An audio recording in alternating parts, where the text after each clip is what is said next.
तो समझो सीटेट में सीधा मार्क्स का लॉस। इसीलिए आज एंशिएंट से लेकर मॉडर्न इंडिया तक सब कुछ एक ही जगह पर। ये है आपका फुल मास्टर रिवीजन। चलिए शुरू करते हैं।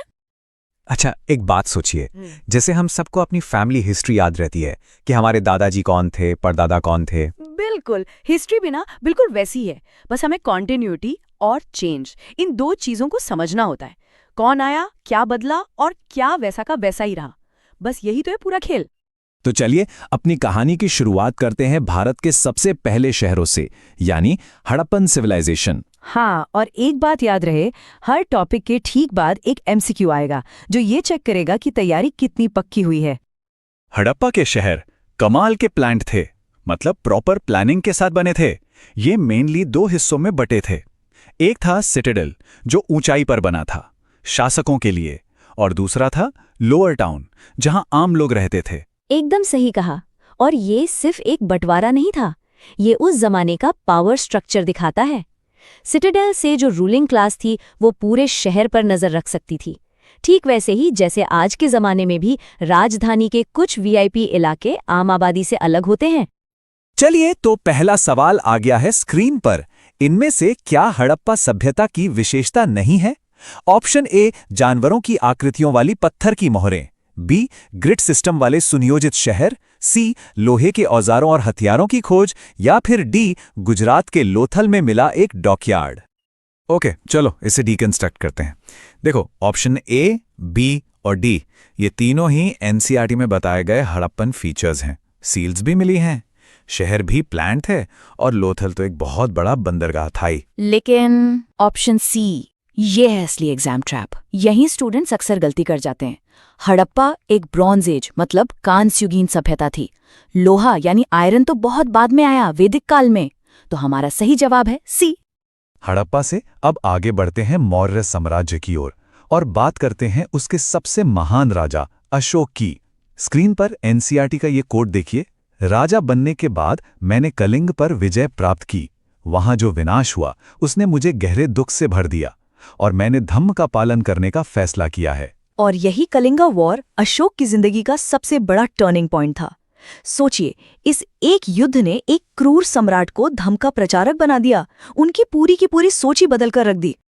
तो फिर अगला सवाल, अशोक के धम्म महामत्तों का मुख्य उद्देश्य क्या था? ऑप्शन ए, किसानों से टैक्स वसूलना। बी, नई लड़ाइयों में सेना को कमांड करना। सी, लोगों के बीच धम्म का संदेश फैलाना। या फिर डी, राजा के लिए महल और किले बनवाना। सोचिए जरा। इसका जवाब तो बहुत सीधा है। ऑप्शन बी तो हो ही नहीं सकता, क्योंकि अशोक ने तो युद्ध ही छोड़ दिया था। और ए और डी, ये उसकी लोक कल्याण की पॉलिसी के एकदम खिलाफ हैं। बिल्कुल, तो सही जवाब है सी। धम्म महामत्तों का सिर्फ और सिर्फ एक ही काम था, जगह जगह जाना और लोगों को धम्म की शिक्षा देना। इन कॉमन मिस्टेक्स ए और बी से बचकर रहना है।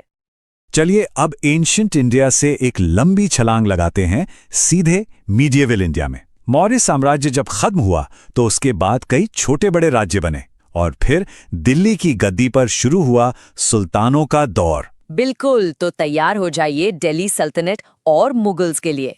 यहाँ से ना क्रोनोलॉजी के सवाल बहुत आते हैं, तो पूरा ध्यान स्क्रीन पर बनाए रखिए।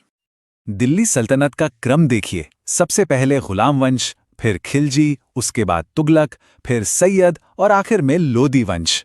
इस सीक्वेंस को याद रखना बहुत बहुत जरूरी है। एग्जाम में अक्सर इसे ऊपर नीचे करके पूछ लिया जाता है। इसके लिए एक स्मार्ट ट्रिक भी है। गुल खिले तो सांस लो, इसे कहीं नोट कर लीजिए।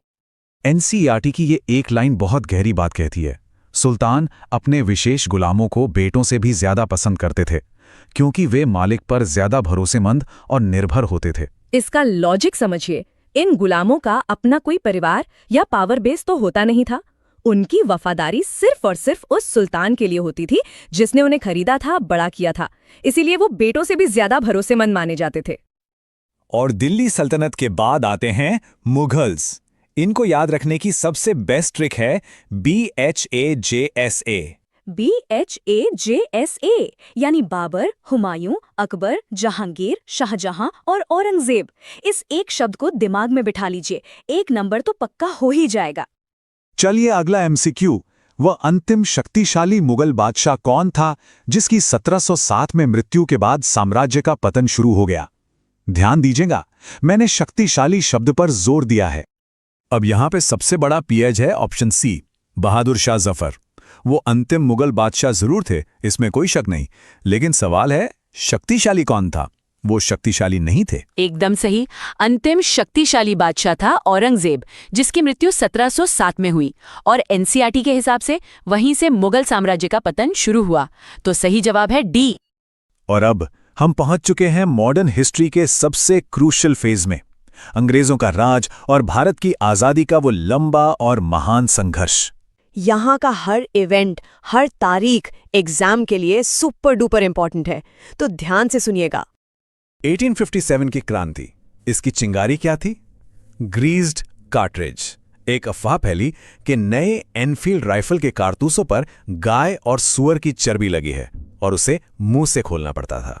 बिल्कुल, और इसने हिंदू और मुस्लिम दोनों ही सिपाहियों की धार्मिक भावनाओं को भड़का दिया। पर एक बात याद रखिए, ये सिर्फ एक चिंगारी थी। असली आग तो सालों के ब्रिटिश शोषण और जमींदारों, किसानों पर हो रहे अत्याचार ने लगाई थी। सवाल ध्यान से पढ़िए। 1857 के विद्रोह के बाद ब्रिटिश सेना में क्या बड़ा बदलाव आया? ऑप्शन ए, भारतीय सैनिकों का अनुपात बढ़ाया गया। बी, ईस्ट इंडिया कंपनी को और शक्ति दी गई। सी, यूरोपीय सैनिकों का अनुपात बढ़ाया गया। या डी, अवध से भर्ती बढ़ाई गई। यहां पर ऑप्शन ए एक क्लासिक एग्जाम ट्रैप है। विद्रोह के बाद अंग्रेजों ने भारतीय सैनिकों पर से भरोसा खो दिया और उनका अनुपात घटाया, बढ़ाया नहीं। बिल्कुल सही। उन्होंने अपनी पकड़ मजबूत करने के लिए यूरोपियन सैनिकों की संख्या बढ़ा दी, ताकि भविष्य में ऐसा कोई विद्रोह दोबारा ना हो सके। इसलिए सही जवाब है सी। ये बहुत ही क्रूशल पॉइंट है, इसे याद रखना है। और 1857 के बाद आजादी की लड़ाई ने एक ऑर्गेनाइज्ड रूप लेना शुरू किया। 1885 में इंडियन नेशनल कांग्रेस की स्थापना हुई, जो इस लड़ाई का सबसे बड़ा मंच बनी। और फिर धीरे धीरे आंदोलन तेज हुआ। 1919 का रॉलेट सत्याग्रह पहला बड़ा अखिल भारतीय आंदोलन बना, और 1929 में लाहौर अधिवेशन में पूर्ण स्वराज की मांग ने तो लक्ष्य ही बदल दिया। अब सिर्फ सुधार नहीं, पूरी आजादी चाहिए थी। और इसी के ठीक बाद 1930 का प्रसिद्ध दांडी मार्च हुआ। चलिए, अब उस सेक्शन की बारी है जहां हम उन पॉइंट्स को क्लियर करेंगे जहां मैक्सिमम स्टूडेंट्स उलझ जाते हैं। तैयार हो जाइए, अब होगा क्विक फायर राउंड। स्क्रीन पर देखते ही जवाब दिमाग में आना चाहिए। Let's go. सबसे पहला कंफ्यूजन भाषा को लेकर। याद रखिए, अशोक के शिलालेख प्राकृत भाषा में थे।